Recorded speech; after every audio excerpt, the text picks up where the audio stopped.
All right, welcome. It's Chris Petri here. Thanks so much for coming by, everybody. You're going to have a fun time painting this and drawing this. We're going to cover all the details you need for this painting. It's a wonderful street scene. We have figures, we have these beautiful buildings, spires, towers, Gothic arches, chimneys, beautiful trees and bushes along this wonderful architectural scene, grass, a big field. Everything here is all covered in great detail. Let's peel off the tape just to take a look, and we'll get started in just a second. I just wanted you to see the painting once we peel off the tape. Usually we peel off the tape at the end of the video, but I figured I would just peel it off now so you can kind of see the painting as it looks when we peel off the tape. And we had a real fun time going through all the details, and we're gonna continue on here with the entire video, all the details covered, and we'll get started in just a few seconds.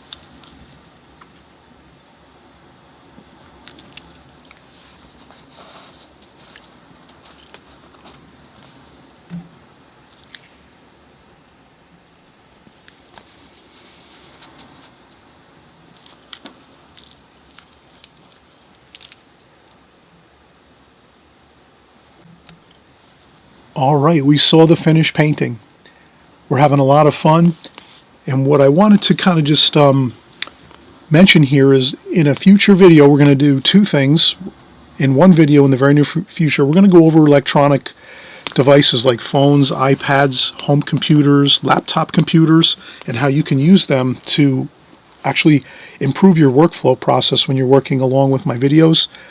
And on YouTube, if you're following other people's videos when you're doing artwork and things like this, you know, you really can enhance your workflow process by using and taking advantage of your electronic devices. So me, I have a phone, of course. I have computers. I have to use these things for, you know, it's like we all have to use these things these days. So I'm not that great with computers. I'm okay. You know, I get by using them, but I'm not really like a you know, someone that's really like tech savvy. You know, I kind of have to research stuff if I'm getting stuck on something on my computer and whatever else as far as figuring things out, or I ask somebody for help. But for the most part, some of you probably are really great with computers, and you zip around on computers and phones, and you're just like totally gifted like that. So everyone's different. But for me, I get by, I can do it, but you know, it's not easy for me. But I'm going to go over maybe in a month or two, I'll make a video just how you can use your phone, your home computer, again, desktop computer, laptop, iPad, whatever you have. We're going to go over some cool stuff you can do. And I promise you that. I will do that. And then this here too is, I'm showing you here a lot of hash marks. In another in the near term, I will go over another video where we can go over in detail hash marking out your paper, and really taking advantage of that too, measuring your picture space, your rectangle, hash marking things out so that when you're doing your paintings, you can have things perfectly set in there just the way you want it, so that when you're painting, you're not having any issues like things winding up too small or wind up with things going off the page and then you're having to erase things. We'll kind of show you. And again, I'm going to do this another video very, very soon, because these are two things that are really important that I kind of talk about once in a while, but I wanted to make a video on them in the past, just didn't do it. I will do those two videos for you in the very near future. But let's keep going here. So I will explain in the near future the hash marks and how they all work. But right now we're just going to have fun, and let's do this city scene with some figures. You saw the painting just a second ago, and so I'm just going to draw this here. I'll use a ruler to help myself here as I go. Sometimes it's good to use a ruler to get some straight lines and you know, plumb lines that are going to really look good and sharp and crisp on your drawing and painting. So I did make sorry for all the noise here, I'm fiddling around with stuff here to get this ruler out of the mishmash on the side of my table over here. But anyway, this will be the church spire. That'll come down here. This will be the ground level. So I have some hash marks here. You can probably read them and see what I wrote down and things, but in the measurements I have, like here's 1.5 inches. I measured 1.5 inches up from the bottom of the rectangle here, the bottom of the picture frame. You know, 1.5 inches up is the ground level. So we'll go across with the ground level like that. And then 3 1/4 inches up here.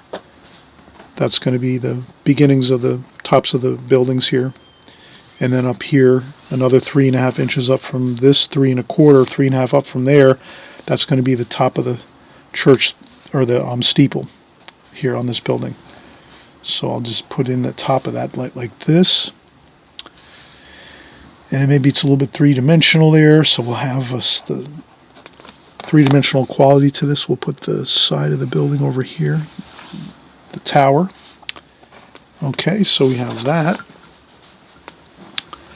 And we'll go up here about an inch up from there. From this point here, an inch up is approximately the other building over here. So I'll put that there like so. Make a light pencil in there and say, okay, that's where I got to be for there.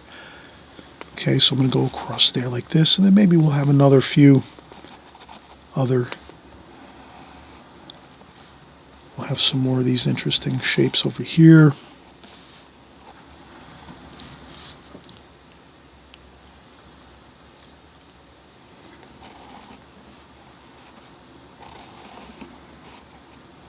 Okay, so I'm going to come down like this. And then there's another spire over here like this. So I'm not getting too worried about how perfect everything is.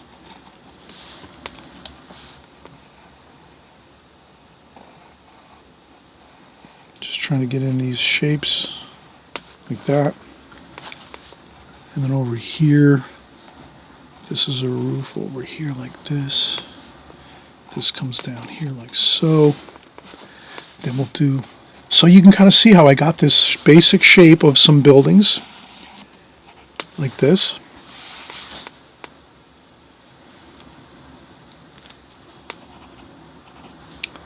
And they all kind of sit on this first 1.5 inch up, ground level like that. The bottom of the buildings like this, street level.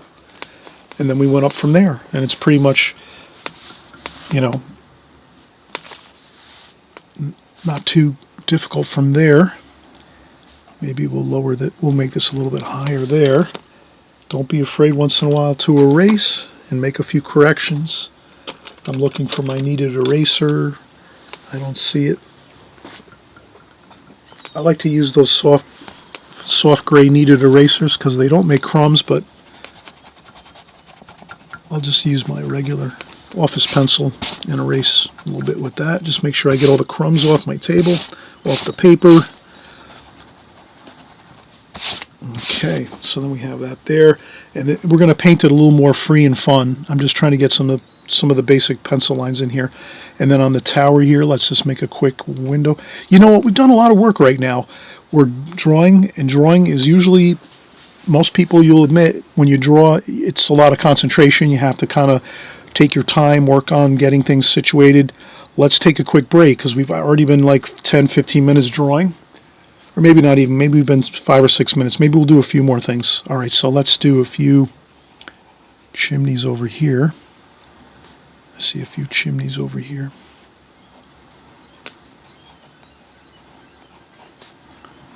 Like this, a couple chimneys there. And then there's some cross over here. And there's some more details to this too. Here. And then there's, let's see what else we have here. Okay, we'll do one more window over here maybe. That's a window up here, so that's kind of like a Gothic arch. And we'll just make it kind of loose and fun. We're not going to get too incredibly detailed with things. We'll have some trees and bushes along the buildings here. And enjoy the greens and things we're going to create here for some bushes and trees along here. Maybe we'll make a tree over here, like this, and then over here I think there's going to be another door over here with like an arch, and then there's a few windows up here. So we will keep working on this a little bit. You can darken it up, and if you know you're going to have a dark area with some shadows, you know, you put those in with a pencil. You know, you can add in some shadows. if you know you're going to put in some shadowing and stuff like this. Don't be worried, because you're going to paint over it anyway. Does that make sense? If you're going to paint over it with your dark watercolor paint, then it doesn't matter if you add in some darker pencil like this, like we're doing right now, because that'll be fine. You're just going to paint over it anyway with dark paint, dark shadow colors, and that'll be working out good here. Maybe another window here. You can make it darker if you want. Again, that's not going to be a problem. And up here, maybe we have a roof over here.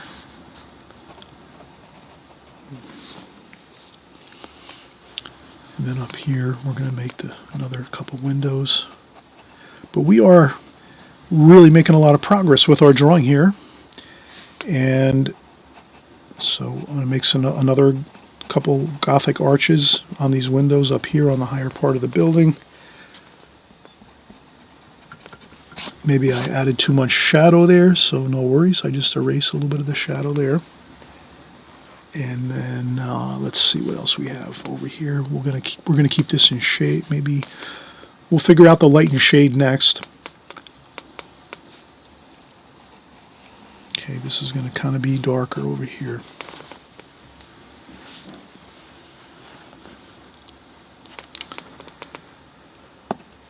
Okay, so I'll erase a little bit to soften it up a little bit. Like this. Okay. And that's good. Let's take a break. Again, when I'm drawing, I like to take breaks. I hope you will too. But if you like to work and just keep working at things, do that too. Then you work at your own pace. You're the artist. You're going to figure out your pace of how you like to work, when you need your breaks, all that good stuff. I just tend to like to take a break every 15 minutes, 10, 15 minutes, especially drawing, because drawing's a little more, takes a little more concentration and things like this. And maybe I'll put some shade over here. So you can also, again, you can shade in a little bit with your pencil if you want to. And again, we're going to add some more trees over here, like this. And some more trees over here. So lots of beautiful greenery and trees and bushes along the bottom here of our painting. And then we have some really nice street here. And we're going to have some figures here walking along the street, along these beautiful architecture. We'll do another bit of some... Okay, 2 more windows and we are going to take a break. So we'll do a couple more, again, Gothic arched windows. And yeah, I think that's good. That should be fine. All right, we'll come right back. We'll assess everything when we come back quickly, just to see if we need anything else sketched in or drawn in. If not, we're going to get right into the painting.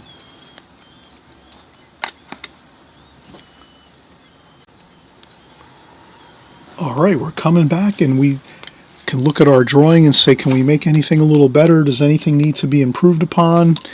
And I think everything looks okay. I really can't say that we have to really change anything. I think everything looks, pretty good.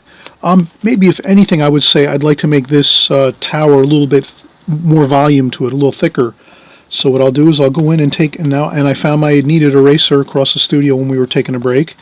So what I'll do is I'll just make this a little wider here. And I can see those other pencil lines we did have on there just now. Now we're going to make this a little bit wider. So I will just do that. I will go like this, and I'll use the outside edge there, and then I'll make another angle over here for the side, like that, down to that point there. So sometimes when you adjust things, you can actually you can just leave everything there that you did before, and then just add on to it. If you want to make something a little bit larger, if you want to make something a little bit smaller, then you just erase your lines and then draw something. So if we wanted to make it thinner, we would just erase the lines and of course draw your lines in thinner. We want to make this a little bit wider, the tower here, this architectural feature on the building here. We want to make the tower a little bit thicker. wider, have more volume. And then of course I wanted to change the top of the tower, and maybe I'll just erase the top, and maybe I'll just do it. I'll make it again like this, like that, like this. Okay, so I just wanted to kind of redraw that a little bit. I think it looks a little bit better like this. And again, you won't see that because we're going to paint over everything. So that's one thing fun about when you draw your pencil lines. You don't really have to worry too much. A lot of times when once you paint over everything, you won't even see the corrections that you made. So there's no need to worry about making corrections. All right, so now let's get our brushes here. Maybe I'll use my number 5. Maybe I'll go with something even larger. Let me go with I'm going to go with a number 6 round brush. Number 6 here. This is a Da Vinci Maestro brush. And I have, starting out with fresh, clean water. Just like that, crystal clear water, fresh, clean water. My palette, this is all fresh, moist paint. So this is all like as if we had just squeezed out all this paint out of a tube. That's exactly how this is. I keep my palette in a plastic bag and a little small piece of paper towel that's wet. And I keep it in a cool place. Like if in the wintertime I keep it by a windowsill, by a window where it's cool. And then sometimes in the warmer weather, I'll put it in a small, I have a small, like, small cube refrigerator that I have in my studio that I keep my palettes in. So I have 2 or 3 palettes with my, and waters and things like that, and soda. And so I keep those in my small cube refrigerator too. And when you put them in the refrigerator and you keep the paints cool, they don't mold and they stay nice and moist. So every time I take out my palette, I've got fresh, squeezed, beautiful, moist paint, and I'm not trying to like spray water on top of dry paint and scrub around and trying to get color. So it's as if I'm squeezing out fresh tube paint every time. And I have videos about my palettes. You can always just type in Chris Petri palette. You just write that, Chris Petri, my name, and then the word palette. And if you type that in YouTube and you click that and click on that, you'll see I probably have 5 or 10 videos on palettes, and you'll see I have all different palettes that I cover, how I mix my paint, or how I put my paints in my palette, how I keep my palette, and everything like that. So no worries. So what we'll do is, on this painting, what we'll do is we'll do the glazing technique. So we're just going to add some fresh, clean water at the top of the paper and just work it on down everywhere. And you don't have to cover the whole paper every single spot. You just get some good moist water on there. Just like this. Okay, and then we let it sit for a few minutes.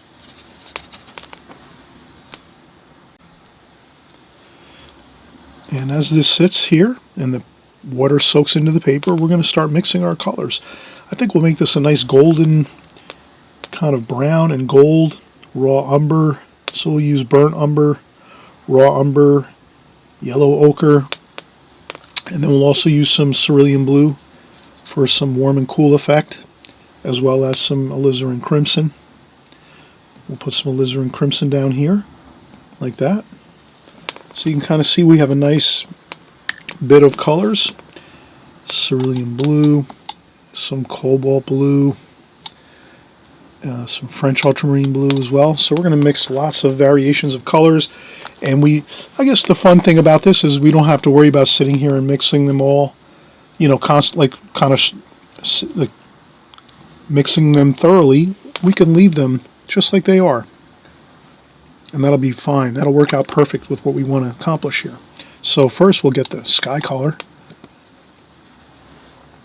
And that's all we have to do is get in some of this sky color, and you'll be amazed if you just let the watercolor do its work. You'll have a fine time with this, with watercolors.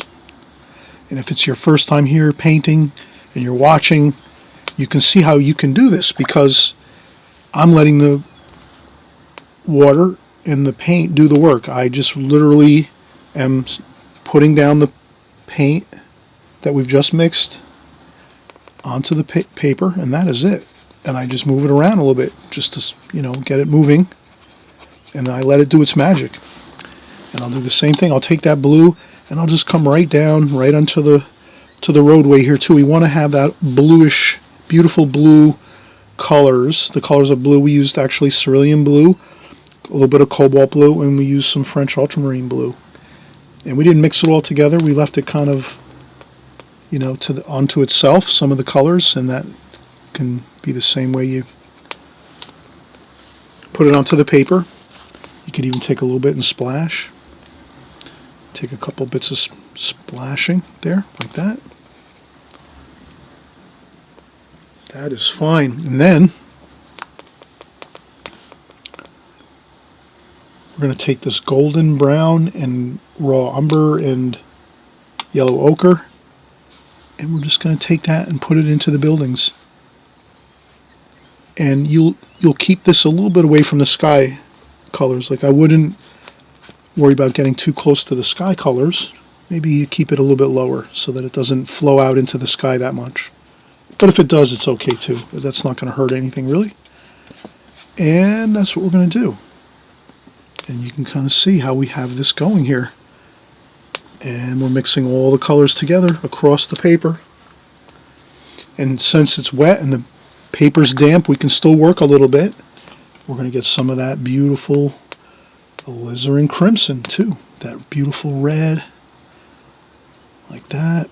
Some reddish alizarin crimson too in the roadway here. A little bit in the sky. You can add a little bit of this.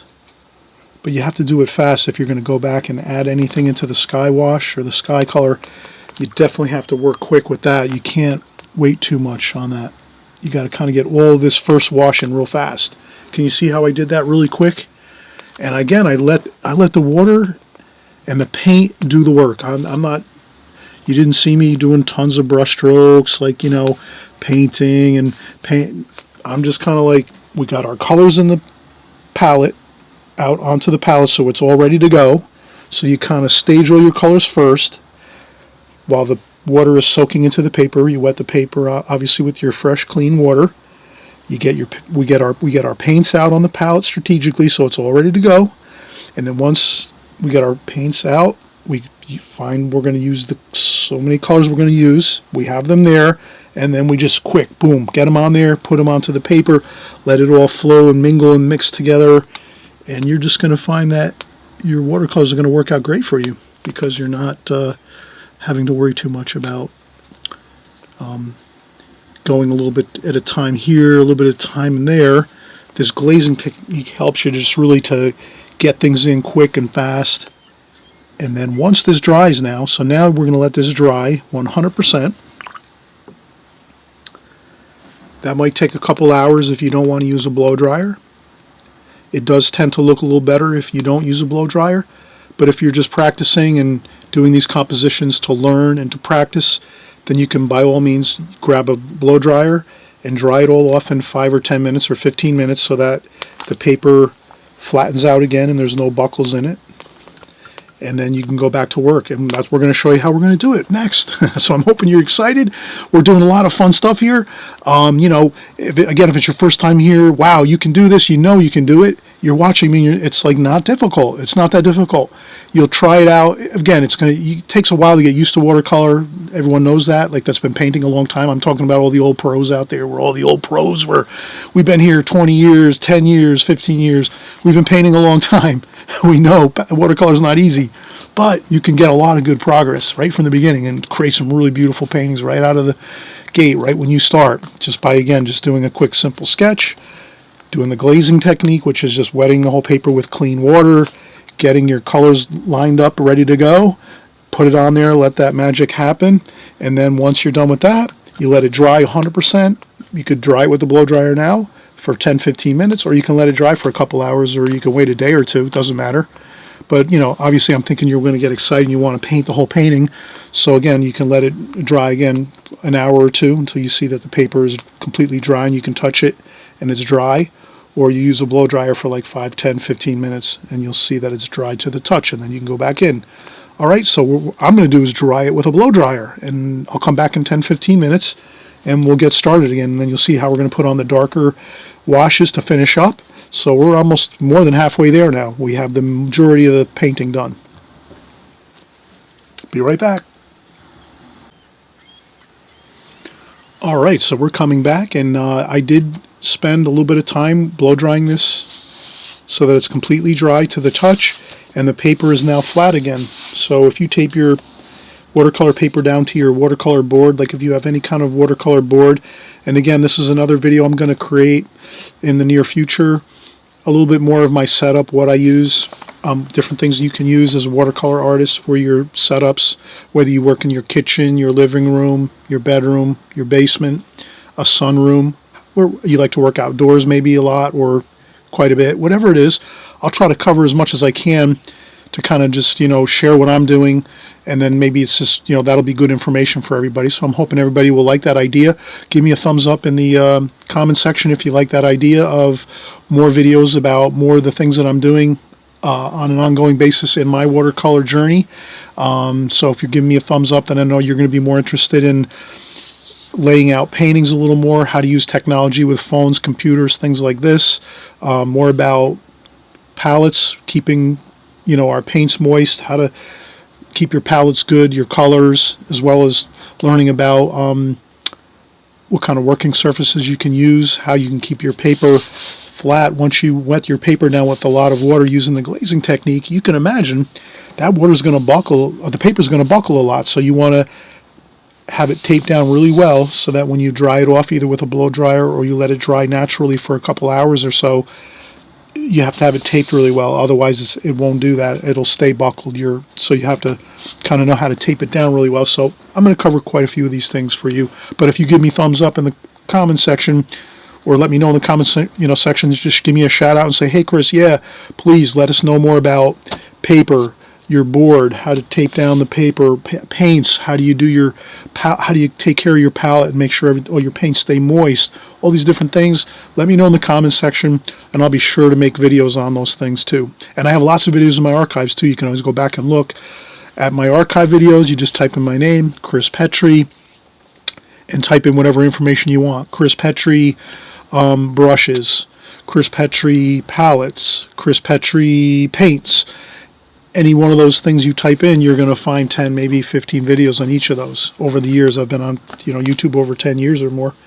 So I've been here, and I'm going to stick here and be here for you over the years, week after week, month after month, and year after year. So now let's get back to our painting, and I'm hoping you'll subscribe too, to let me, to stay in contact with us, and you'll be in touch with us at all times, and you'll be getting our videos, our new videos coming out all the time. You'll see those in your YouTube channel. If you subscribe, you'll just never miss a thing. That's all it is when you subscribe. It doesn't do anything else but keep you informed on the next video that's coming out when we're working together. And so here I'm just keeping my palette clean, just wiping up the colors quick that we already used. We're gonna wipe those up, clean up the palette just a little bit. Doesn't have to be perfect, just quick paper towel. I just use a paper towel, dip it in clean water, wipe up the palette, and I'm all set. And then when I do the darker color paints, I'll usually have a tissue in my hand, and then you'll see that when we go in and start getting some of these darker paints, we're going to dry off our brush a little bit, take a little bit of water off there. So I have my water.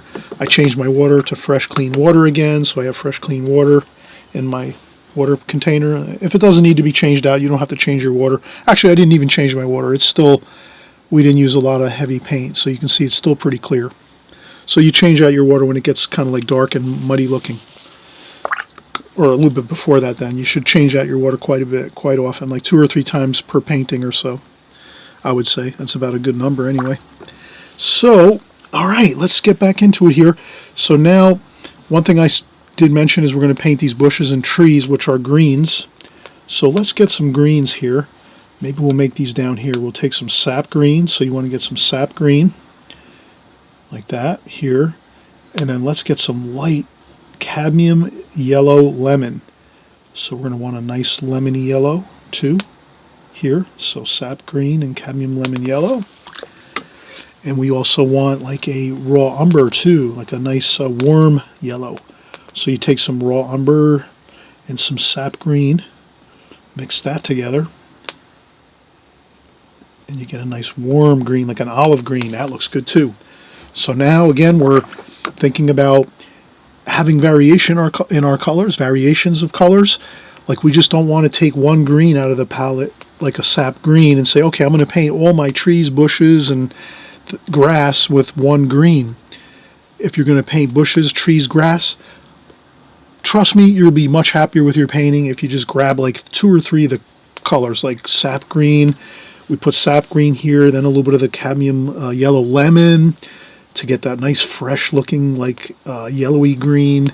And then we added some raw umber to the sap green, and we got a nice olivey green too. So now you have a lot of variation, and that's what you like. That'll look great.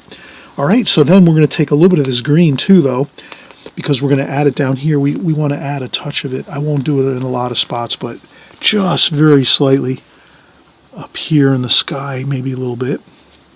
And I blot it up a little bit with a tissue, just lightly I do it.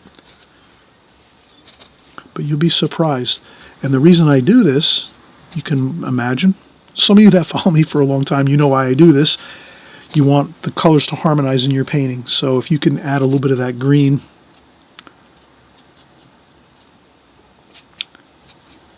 in different places on the building, maybe in the chimneys a little bit, you take your green and add it here and there.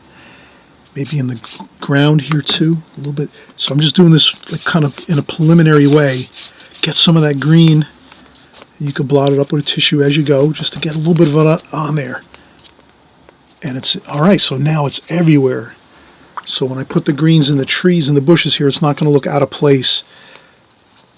That's the key. If you can harmonize your colors and kind of get all of your colors over the whole painting everywhere, that's going to make a harmony to your painting. That'll look really pleasant and pleasing looking, that people will look at it, notice it, and go, wow, there's something about that. They won't maybe know. You know, you're the artist. You know what you're doing.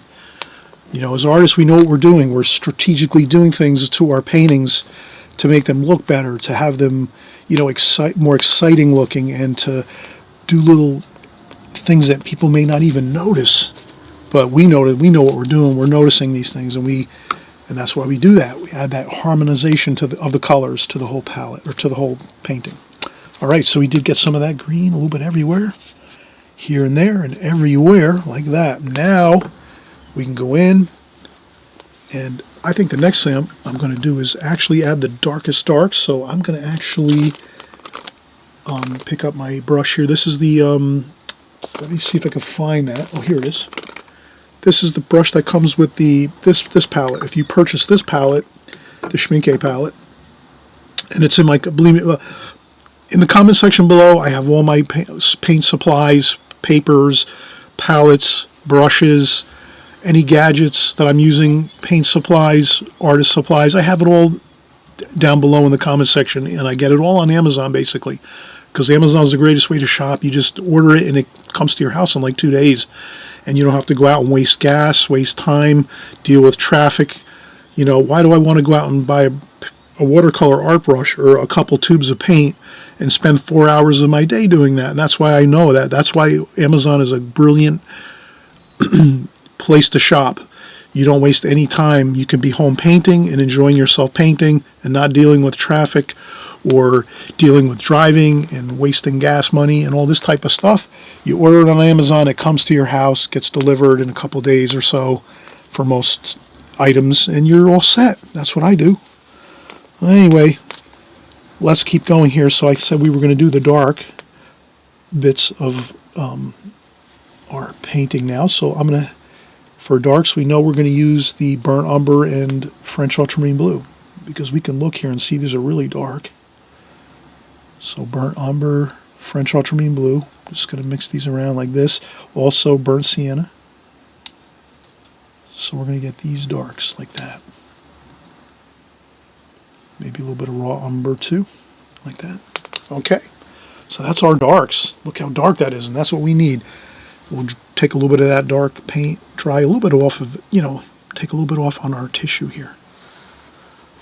And we can even start, let's start right up at the top, maybe some more burnt umber, burnt sienna, a little bit of cerulean blue too. Okay, and we're just gonna, let's get our spire up here. And this is gonna look great. You're gonna see how the darks are gonna look fantastic now. We've got the lighter washes in now. When we're using the glazing technique, that's the fun of it. You get your light washes in first that look really beautiful, nice and light, water, transparent. And then now we'll go over here like this. Like that.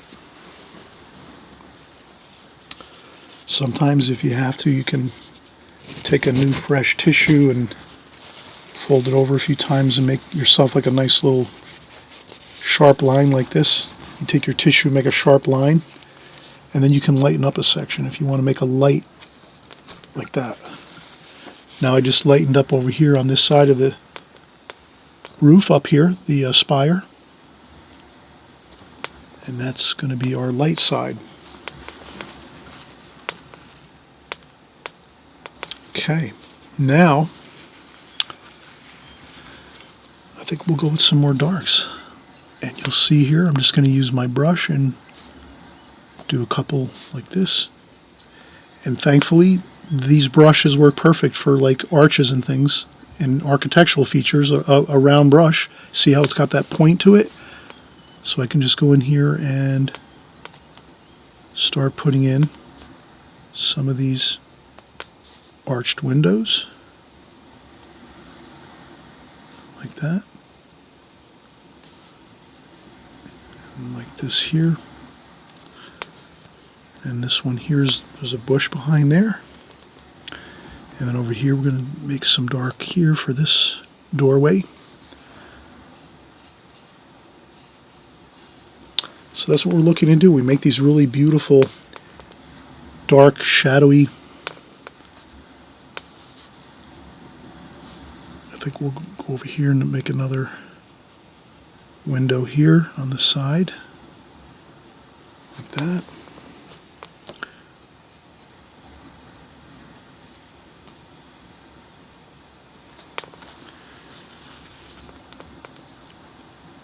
All right.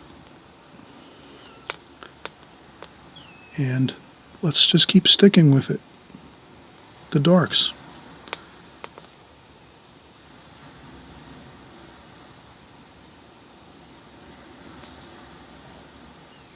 Like that.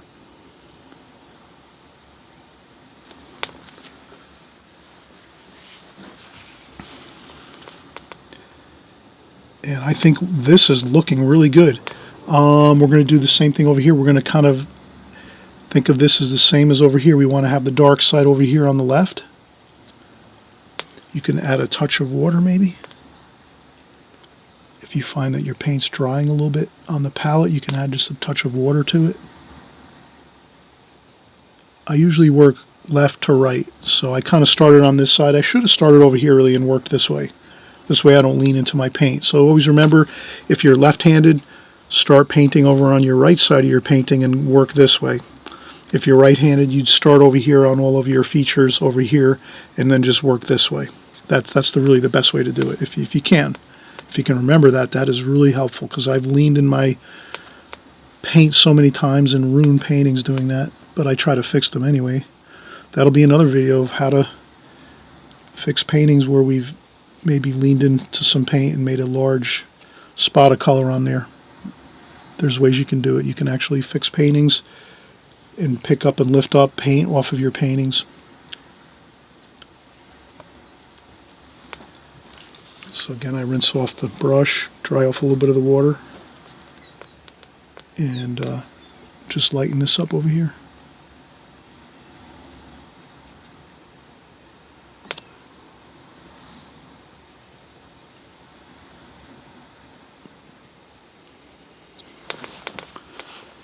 And the same over here. This is going to be dark over on this side.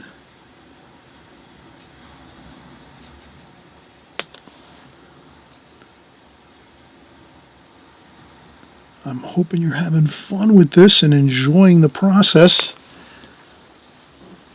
I rinse off my brush, dry off a little bit of the water. And then maybe lighten that up on that side there. Like that. And again, you can always take your tissue and fold it up a little bit like that. And lighten up a spot or two. Even if you maybe painted something dark over here a little bit, you can take your brush, rinse it off, dry off a little bit of the water on a tissue, come over here, you add some water to this.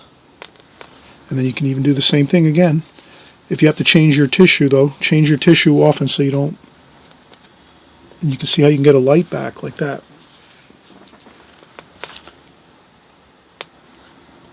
And then, again, I'll put a little bit of paint there and just smooth it on out.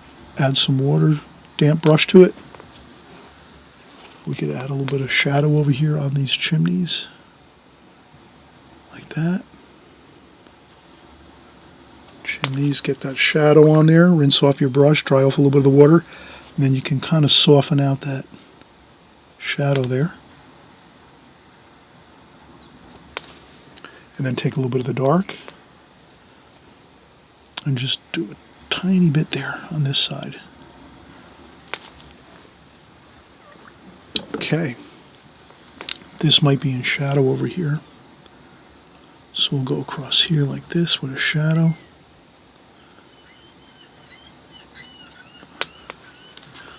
All right, so we are doing a great job. You're doing a great job out there. We're having fun doing this here. Let's take a break. We'll just smooth that out a little bit. We'll take a break and we'll keep working on this concept of getting our darks in, right? So we got that really light first glazing on there. Went well. We let the paint and the water do its work with the paper and the first bit of water on that paper, letting the water soak in there, the clear water. Now we let that dry 100%. Now we're coming back, and now we're getting our darks in here. And you can kind of see how it's already really looking good, and it's going to look even better once we get our other finishing medium and darker tones in the painting, as well as some of our figures. It'll all come together and look absolutely beautiful. But when you're in the halfway point like we are now, it sometimes looks okay, or looks good, looks okay. Once we finish up all the details, you'll see that it looks really, really fantastic, and it'll all come together and look really, really like you want it to. And so let's just take another quick break though, and then we can just take a rest for 5-10 minutes and come back and we'll continue working.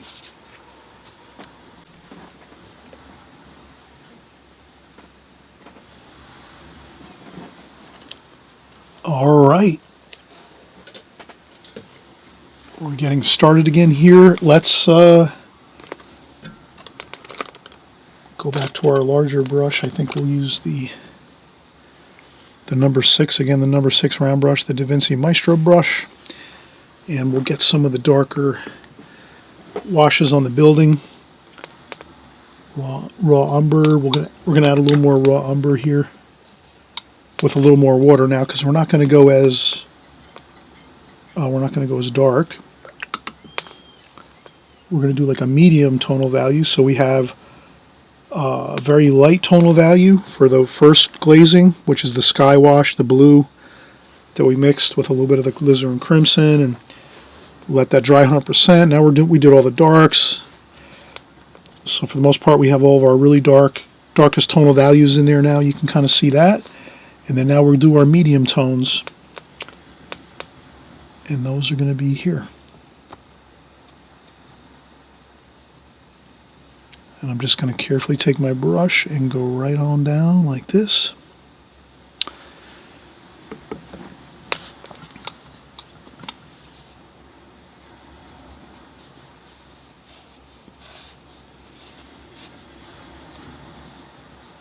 Okay. So you can see I'm kind of working at a good brisk pace here. And we're going to get those greens in too for the bushes very, very soon. I don't want to... This is where I try to move a little quicker now.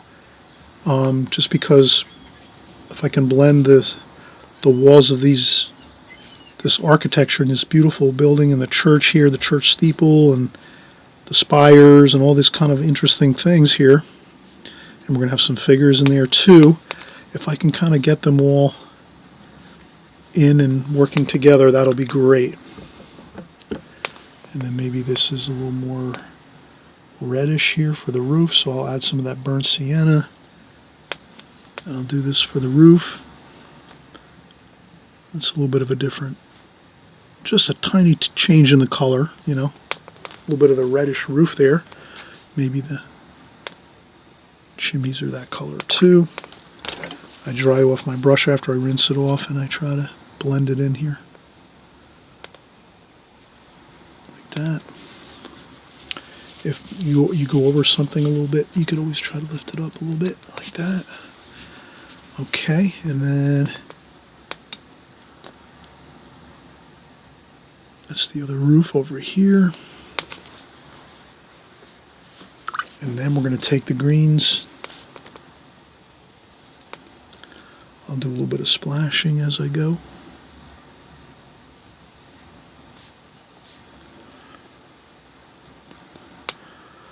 Add a little bit of water to my greens, and this way I can get some splashing. Like this. Like that. Okay, the light's coming from this direction, so you will see some lights here and there, some highlights, but I think that looks pretty good.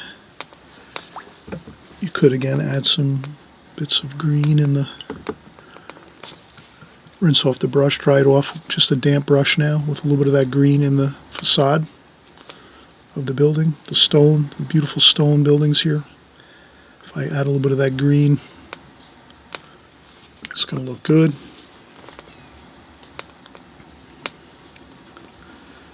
Could add a little bit of splashing to the facade too. All right, now we can get some more, a little bit dark. Let's go with the brown, burnt umber, a little bit of cerulean blue maybe, a little bit of the sap green maybe, like that. Let's see if we can get a little bit of some of the shadows and some of the grass over here. There might be some shadows on some of these bushes over here on the left side of the bushes here and there. So I'm just adding in some of those like that. Some shadows and a couple of bits of grass and just something to feel like the bottom of the building. There's some details there.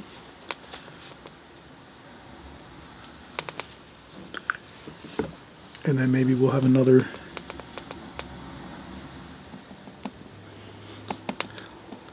maybe we'll dry off our brush, so you get some paint on your brush, dry off a little bit of that paint on a tissue, and then maybe you just drag this across to get some texture on the foreground like this.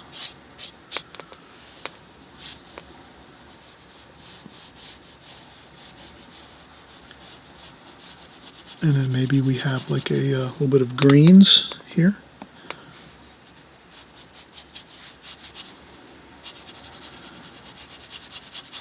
Like that, maybe some greens here, like this. And I'll put some of that green right on the bottom of the painting. Along the tape, so it's good to paint right up close to your tape, right up against your tape. So when you peel off your tape, you'll have a beautiful crisp border around your painting. We'll show you that in just a few minutes or so. Once this dries, when we're finishing up, you'll see how great this looks when you peel off the tape and you see the finished painting. So we've got a lot done. Again, now's a good time. We would probably want to let this dry a little bit, because we're going to do some figures here, walking along these sidewalks along the building here. So if we want to do that, we wouldn't want to go in and try to paint very, very fine, small figures here when this paint's all kind of wet and damp. So that's where we have to let it dry again, 100%. So it's either you have to wait a few hours or you use a blow dryer to dry it, and then you can put in your figures, and we're going to put in the figures together. Okay, so we'll do that in just a little while. I'm going to get the blow dryer, dry it off, and take a quick break, and then we'll come right back and we'll put the figures in.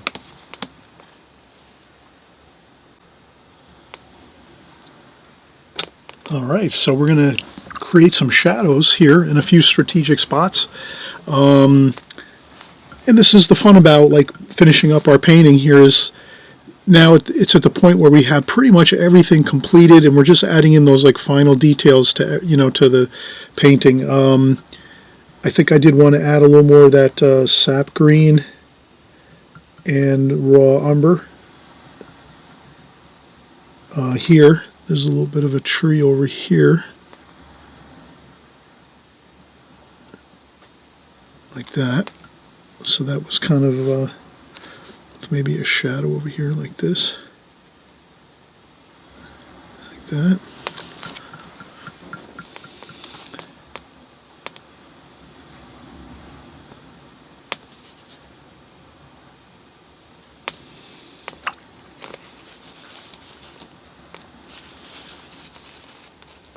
And if you have to lift up a little bit with a tissue here and there, don't worry about it. That's always a good way to lift up a few things if you have to. But yeah, that looks pretty good. Some shadowing for maybe the undersides of the eaves of the roof. So I would say some of the burnt umber, maybe a touch of the alizarin crimson to make like a purplish gray. So that might look good. Just like this, nothing too dark. It's already in shadow, but it is kind of, we could go darker there. I think a little bit very dark underneath the very, very tippy top there. So if we add a very, very fine line, once you put down your like lighter bit of wash there, then you can go in and add that bit of darker fine line there. That looks good. And the same thing over here. I'll put a little bit of darker there. Dark, really good, sharp, dark line. And then maybe just underneath it, a little bit of that medium tone with the alizarin crimson and cerulean blue. Just so we have a good shadow effect there. And then the same thing up here. Let's just keep going with that same shadowing effect. Like this, maybe a little bit darker, but not too dark. We want it to be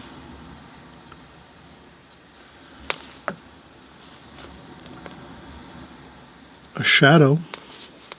Shadows a lot of times have some air to them. They don't always look super dark. They kind of have a bit of an mist and air to them.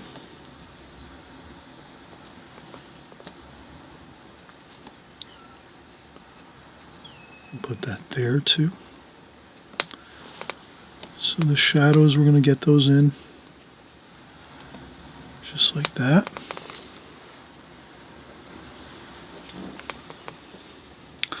We could add a little bit of blue, maybe some cobalt blue. I just wanted to do this. A little bit of cobalt blue over here, maybe right about there. And just sort of maybe add a little bit of that cerulean, I should say cobalt blue, just a little bit here, like that. And then take some damp brush and kind of,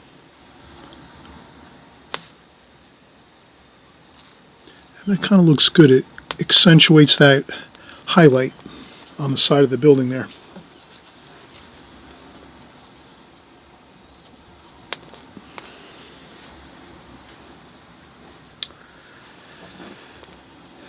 Okay, and then, one more thing here I wanted to do. Some chimney pots. Burnt sienna. We'll put some chimney pots here. Like that. And then some figures. Let's get some darker figures in here. It'll look better if they're darker. And we'll put them over here maybe. We'll put some highlights on them too. So maybe we'll have some figures here. So we'll make them to scale though. We don't want to make them too big or too small. We want to make them according to the size of the painting. So maybe we have a couple small children here. And we have some parents there. We have a few more.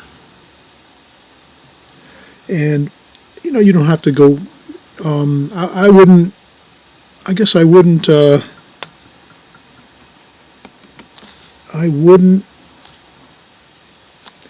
try to get too fancy with maybe like colors and clothing and stuff, because it's a very, like, we already have the whole color selection, the whole color scheme worked out in our painting. So to start adding like you know, fancy looking clothing with different colors, that wouldn't look good. It wouldn't kind of fit in. So we're just gonna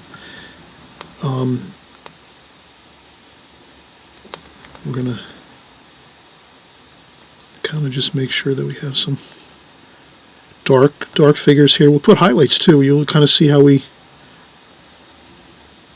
gonna put some highlights on there too. And we'll put the legs too. We'll put some legs on everything.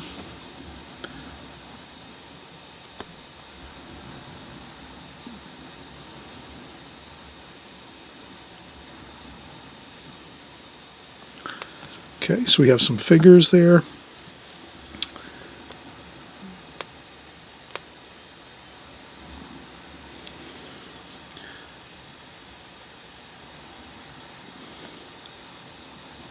Put some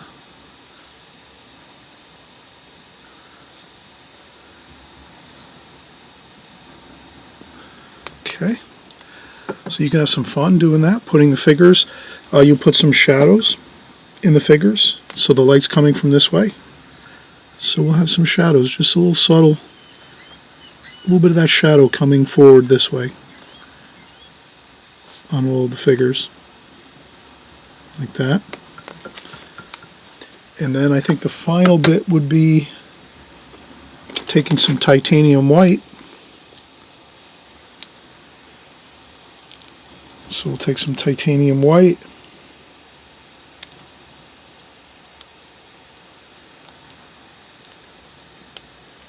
I'm trying to see where, okay, so I'm going to take some titanium white and a little bit of yellow ochre.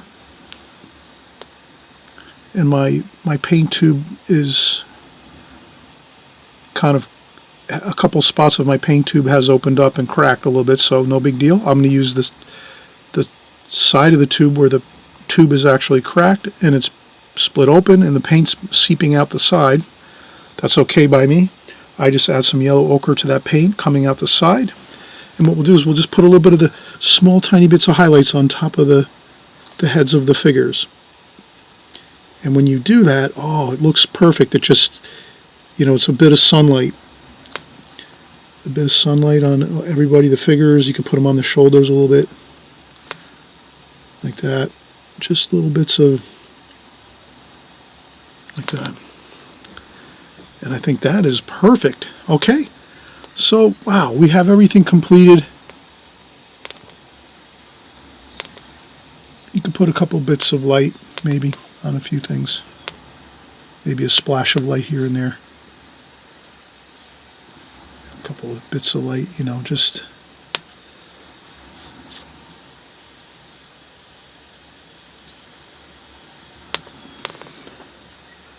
But I wouldn't do too much of the highlights, just a few here and there. Again, the figures really need that. And then I think I made these figures over here. I need to make these a little taller, I think, maybe. They're actually taller. They're over here. They're on the. So we just have a few figures over here, and other figures are coming this way. And yeah, that looks good. I think that's looking fine.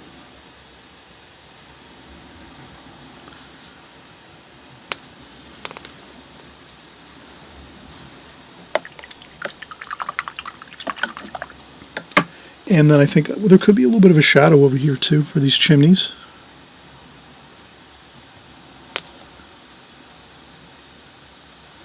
So you could put a shadow, I would think that would look good.